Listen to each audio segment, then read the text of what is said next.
Sakit hati, sakit gigi lebih sakit daripada sakit hati ya. Itu dia bro. Kita ingetin aja tuh ya.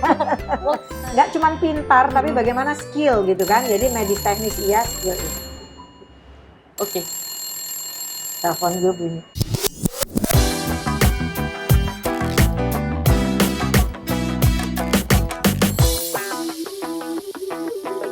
Halo Sobat Neora, di video Neora TV kali ini kita akan ngobrol bareng atau ngobar dengan salah seorang tokoh akademisi kedokteran gigi yang super ramah dan penuh energi, yaitu Profesor Dr. Gigi Tri Eri Astuti, Magister Kesehatan.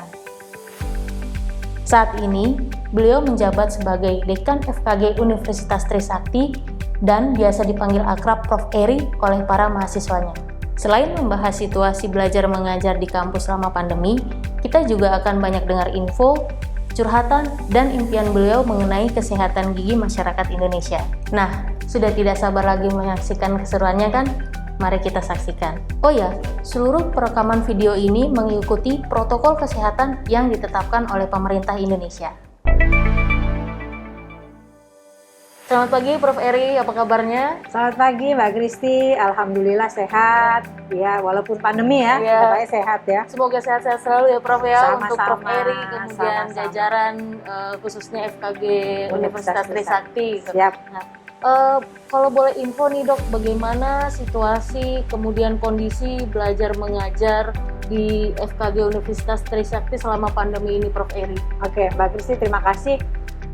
Cukup shock juga ya waktu pemerintah menyampaikan bahwa kita masuk ke dalam masa pandemi ini, dan juga Mendikbud kan mengatakan bahwa kita harus melakukan pendidikan jarak jauh.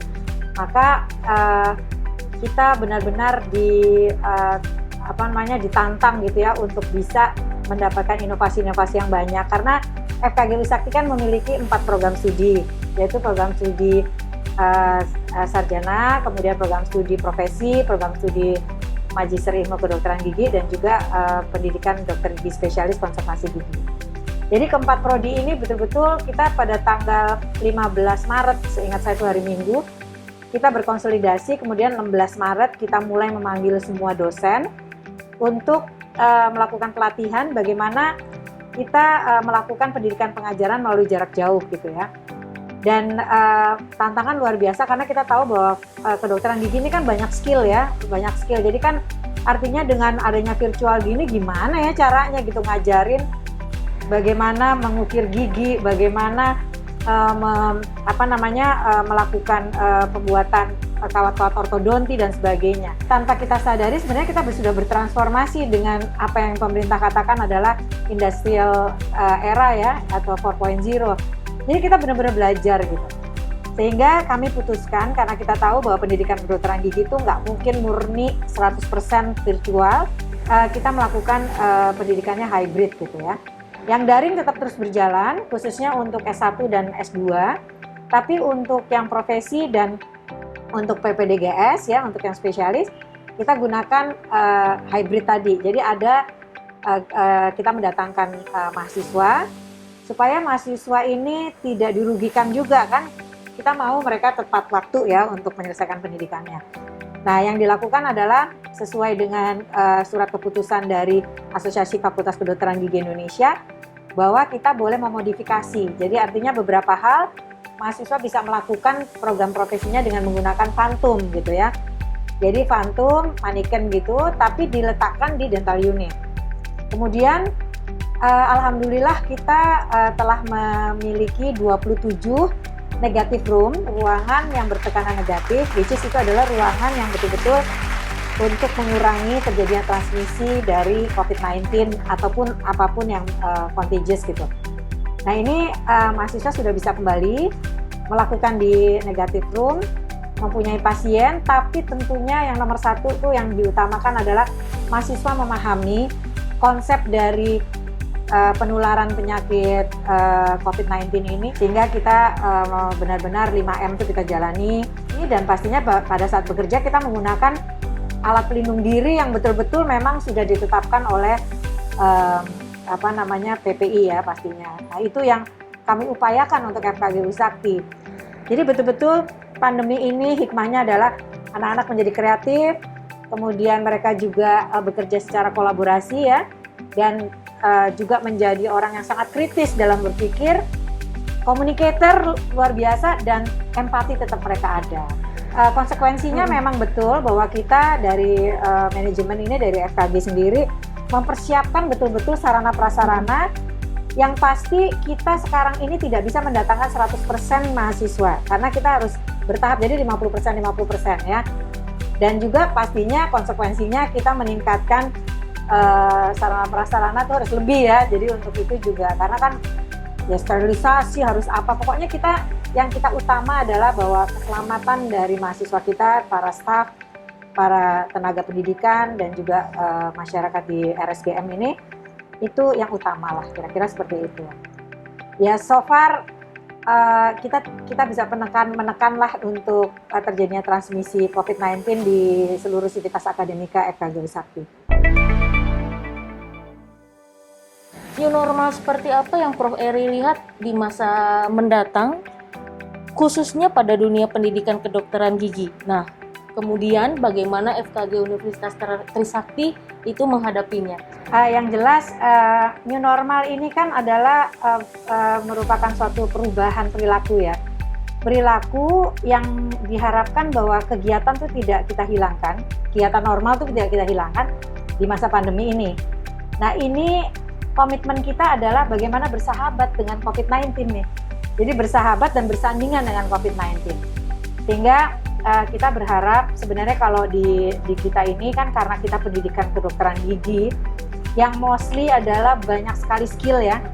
Jadi kami di manajemen memang berupaya untuk membuatkan suatu inovasi-inovasi agar pendidikan walaupun melalui daring itu dapat dapat terus terselenggara ya. Saya khususnya pembuatan video-video klinik gitu ya, video-video praktikum dan sebagainya itu yang kita bisa share kepada mahasiswa. Dosen-dosen tuh kreatif juga akhirnya gitu ya. Bayangkan bisa mengirimkan blog-blog wax gitu yang biasanya kan latihan skill lab di FKG kan.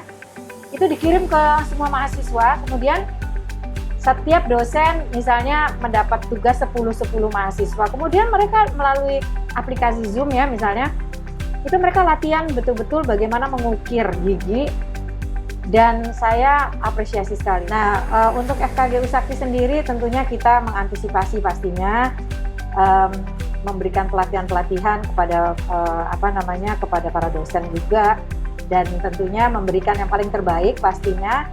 Dan alhamdulillah sampai hari ini Pak, kalau kita ngobrol sama para orang tua, kebetulan saya memiliki satu grup untuk setiap angkatan dengan orang tua gitu.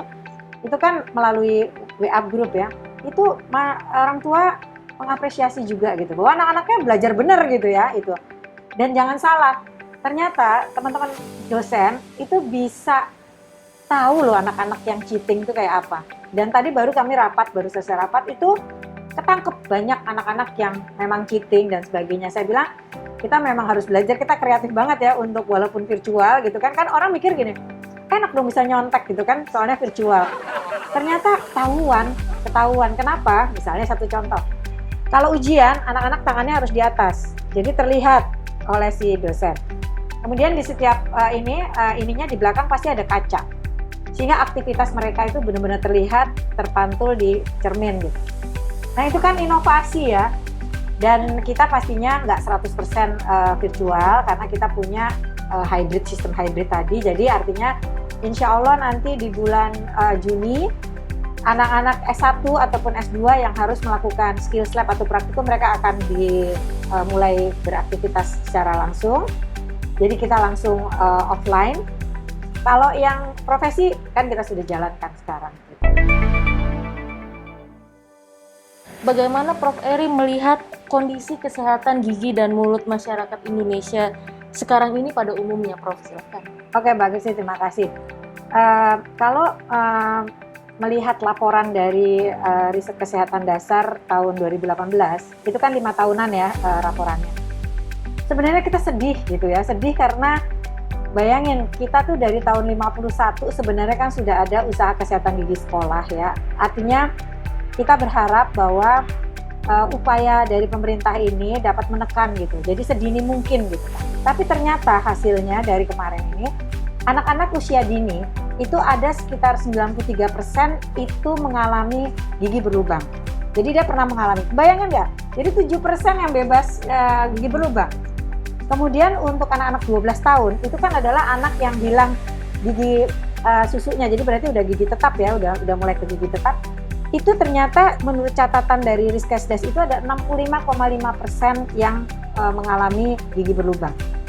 Dan untuk orang tua, yang ini merupakan harapan kita kan orang tua juga bisa kita jaga ya, seperti di Jepang tuh kan 80-20, which is umur 80 dia masih punya 20 gigi gitu kan. Nah itu yang sebenarnya kita berharap Indonesia juga bisa seperti itu. Ternyata tercatat bahwa ada 92,2% itu ternyata dari penduduk Indonesia kita yang 270 juta. Tentu dari hasil survei ini ada 57,6%, jadi lebih dari setengah penduduk Indonesia itu masih punya masalah kesehatan gigi dan mulut. Jadi sebenarnya dokter gigi masih dibutuhkan ya sama Indonesia gitu kan. Nah, yang ternyata sekitar hanya 10,2% penduduk yang dari yang tadi bermasalah itu yang bisa ditangani oleh para dokter gigi. Jadi kan multifaktorial ya. Kok mereka nggak mau? Pertama, kesadaran mereka mungkin belum ada untuk pergi mengobati dirinya ke dokter gigi. Mungkin mau ada dokter gigi atau mungkin dokter giginya yang kurang, nggak ada penyebaran. Terus terang aja nih, kita memang dilema juga. Dokter gigi itu kan, FKG itu kan fakultas kebanyakan gadis ya. Jadi banyak banget gitu dokter gigi perempuan gitu ya. Banyak banget dokter gigi perempuan yang mungkin akhirnya nggak mau ke daerah mungkin ya. Saya tapi mohon maaf kayak gender banget ya.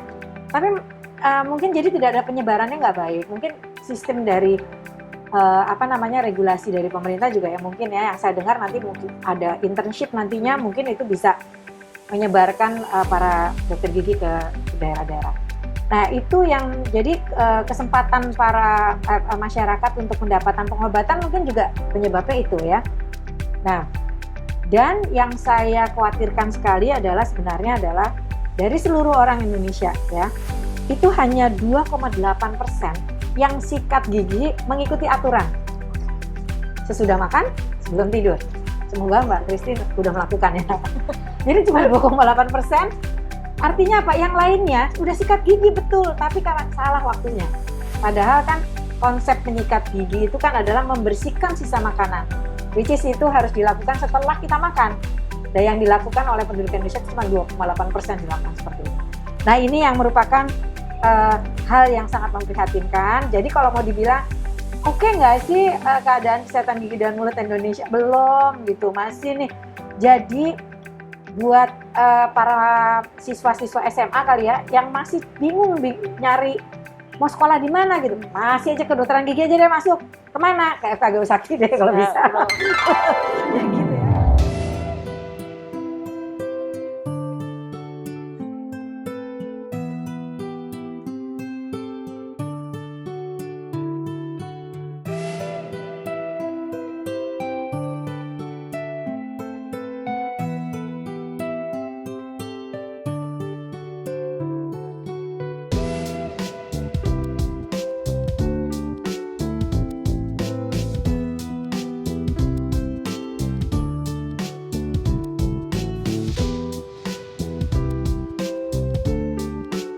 Laboratorium Biokor adalah laboratorium biomolekuler pendidikan yang digunakan oleh pendidikan S1, pendidikan magister, pendidikan spesialis sampai dengan dosen.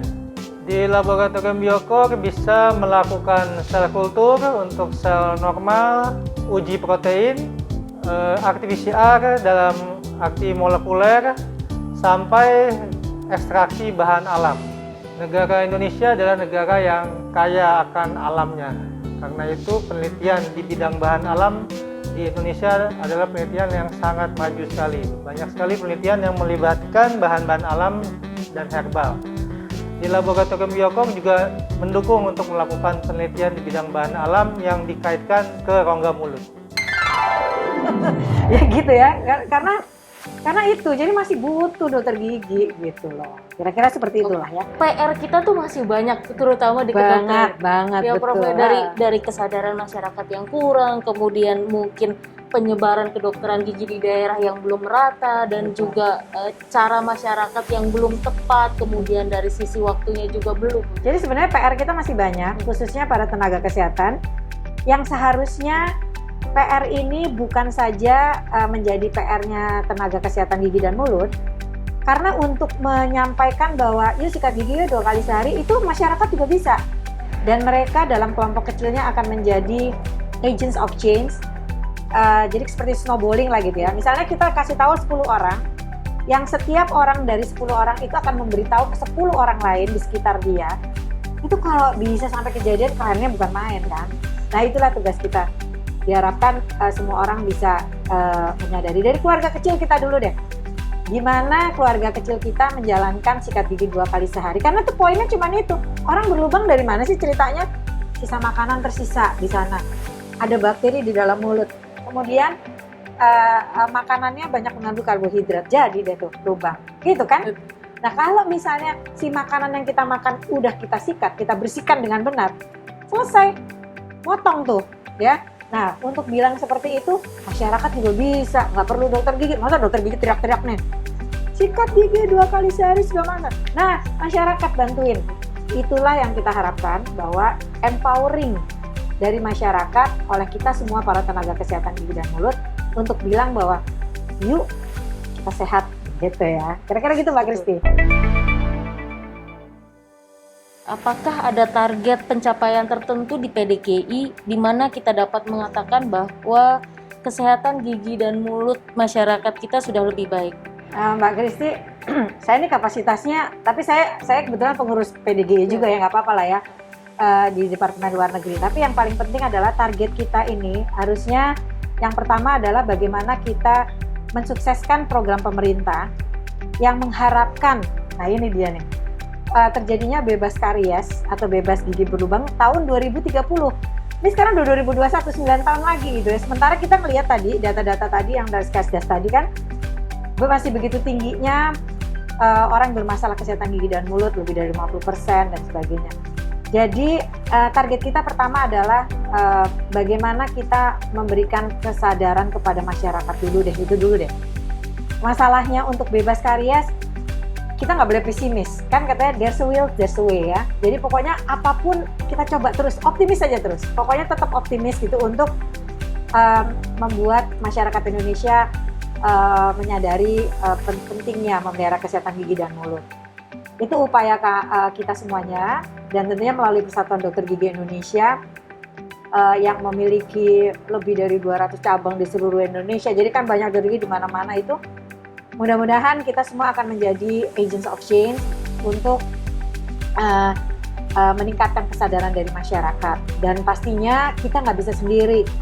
Tentu kita membutuhkan sekali partisipasi dari seluruh masyarakat di Indonesia untuk terus membantu. Bahwa yang paling terpenting begini, gigi dan mulut itu nggak bisa sendirian. Gigi dan mulut ini menyebabkan beberapa penyakit-penyakit sistemik seperti jantung, seperti diabetes, seperti stroke, kemudian bahkan kepada orang hamil itu bisa premature birth. Kenapa? Itu karena kesehatan gigi dan mulut tidak terjaga. Nah kalau udah seperti itu, kalau dibilang hati-hati nanti sakit jantung, wah takut. Hati-hati nanti kamu sakit gigi, emangnya gue pikirin, gitu kan?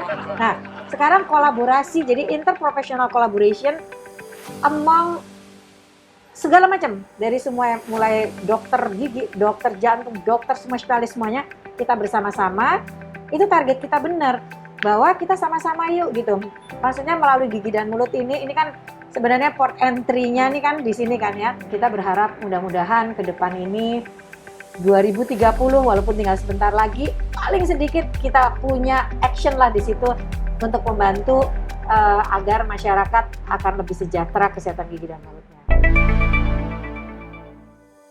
Apakah saat ini Indonesia sudah mendekati rasio jumlah dokter gigi berbanding dengan pasien yang ideal? Ini pertanyaan seru banget nih. Saya baru browsing tadi jumlah dokter gigi yang terregistrasi di Konsil Kedokteran Indonesia itu sebesar 35.932 per kemarin sore ya. Dan jumlahnya dokter gigi spesialis itu sebanyak 4.574. Jadi total kira-kira sekitar 40.506 lah kira-kira gitu ya. Itu adalah jumlah dokter gigi di Indonesia. Tahu dong Mbak Kristi, jumlah populasi kita 270 jutaan kan? Kalau WHO menyatakan bahwa yang ideal itu adalah 1:2000. Jadi kalau kita masih ke laut dong ya. Nah ini yang makanya kita berharap bahwa produksi dokter gigi ini akan lebih meningkat lagi. Kemudian dan penyebarannya pastinya yang diharapkan. Sehingga 32 institusi pendidikan dokter gigi di Indonesia ada 32 ya. Itu bisa memproduksi para dokter gigi dengan tepat waktu, dan tentunya dokter gigi yang dihasilkan ini memang betul-betul dokter gigi yang berkualitas. Jadi kita butuhkan kuantitas dan kualitas ya. Kuantitasnya dengan produksi yang banyak, kualitasnya mereka betul-betul mumpuni. Begitu mereka lulus, mereka bisa langsung turun ke masyarakat. Sehingga makanya kita nih betul-betul dari kedokteran gigi, ini Fakultas Kedokteran Gigi ataupun Institusi Pendidikan Kedokteran Gigi membutuhkan kolaborasi yang luar biasa, baik dari semua sektor, dari sektor perdagangannya, artinya produk industri kedokteran gigi juga harus bekerja sama bersama kita untuk memenuhi kebutuhan gitu ya, yang tentunya terupdate terus gitu ya. Itu kemudian bagaimana kita berkolaborasi lah, baik dari pemerintah maupun swasta maupun semuanya. Nah, kita berharap agar masyarakat itu bisa benar-benar mendapatkan kesempatan yang sama, karena sebenarnya kesehatan itu kan adalah hak semua manusia yang ada di Indonesia ini, gitu ya, semua warga negara Indonesia. Jadi artinya masih ada PR buat kami di pendidikan untuk mendapatkan atau memproduksi banyak dokter gigi. Dan saya sih sebenarnya juga menghimbau lah orang yang sekarang ini nih maunya instan kan, cepat selesai apa gitu. Memang masih pendidikan kedokteran gigi memang masih 5,5 tahun gitu ya, atau 6 tahun gitu. Tapi mudah-mudahan masih banyak peminat lah untuk menjadi seorang dokter gigi gitu. Dari 100% setiap angkatan yang lulus, itu berapa persen yang kira-kira memang terjun langsung menjadi dokter gigi? Apakah memang ada beberapa persen yang menjadi di luar dokter gigi seperti itu, Prof? Oke. Kalau persentase saya rasa mostly mereka langsung praktek ya. Maksudnya mereka mau menjadi dokter praktek. Terbukti kan memang tadi dari laporan registrasi di Konsil Kedokteran Indonesia. Yang saya tahu sih mereka begitu ya. Tapi pastinya adalah 1-2 yang saya cuma nyenengin orang tua aja jadi dokter gigi gitu ya. Habis ini saya mau nikah aja gitu ya, bisa aja ya. Tapi juga ada juga dokter gigi yang jadi anggota DPR lah, jadi ibu rumah tangga. Dan itu pekerjaan bukan pekerjaan bohong, itu pekerjaan betulan ya. Ada yang jadi pengusaha, ada yang banker. Ya begitulah kira-kira. Inilah kenyataan, saya rasa semua profesi mungkin juga sama ya kali sama dokter gigi, bahwa akhirnya mereka tidak tidak melanjutkan sesuai dengan path-nya gitu ya. Tapi yang saya tahu hampir lebih dari 80% sih pasti mengabdi sebagai seorang dokter gigi. Saat ini apa yang Prof. Eri cita-citakan terkait dengan kondisi kesehatan gigi mulut masyarakat Indonesia? Silakan Prof. Oke, wah kalau dibilang cita-cita banyak banget. Tapi yang pasti adalah bagaimana mengempowering atau memberdayakan masyarakat, itu yang saya benar-benar cita-cita banget. Kebetulan saya disertasinya itu tuh ya, memberdayakan masyarakat agar mereka mempunyai sense of belonging terhadap itu tadi. Karena kita tahu bahwa produksi dokter gigi itu sangat terbatas ya, dan juga rasionya agak jauh gitu yang kita dari ideal. Jadi kita berdayakanlah masyarakat, karena untuk mengatakan bahwa sikat gigi 2 kali sehari, sudah makan dan sebelum tidur, saya rasa nggak perlu seorang dokter gigi ataupun seorang profesor untuk menyampaikan. Tapi semua masyarakat apabila menyadari bahwa mereka ini memiliki gigi dan mulut yang sehat itu adalah sangat esensial gitu ya. Mereka akan menjadi agents of change untuk orang-orang di sekitarnya. Jadi kalau kita akan bilang seorang ibu, kita sampaikan bagaimana ibu bisa memelihara kesehatan gigi dan mulutnya, tentu ibu akan membantu anak-anaknya yang sedini mungkin menjaga agar gigi dan mulutnya tetap baik. Kemudian ibu ini pasti akan bicara dengan ibu-ibu yang lain. Jadi tadi yang saya katakan, kita berupaya agar pemberdayaan masyarakat ini dapat dilakukan secara snowballing.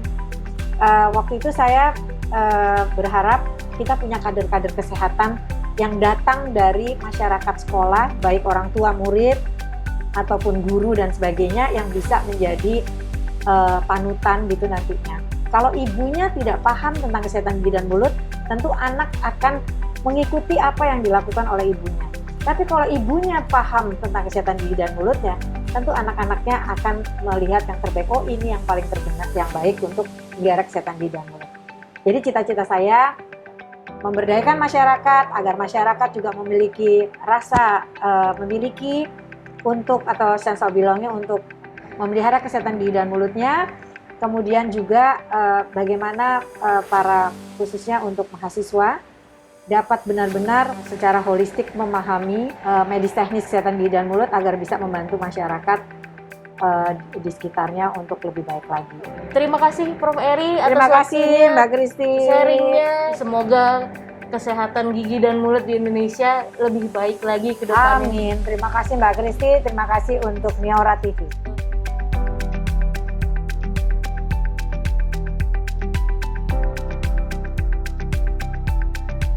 Bagaimana? Seru ya obrolan kita dengan Prof. Eri barusan? Sekian video Niora TV kali ini, semoga bermanfaat dan terima kasih telah menonton. Ikuti terus akun Instagram kami di niora_id dan kunjungi situs kami di niora.id. Akhir kata, tetap sehat selalu dan sampai jumpa di video Niora TV selanjutnya.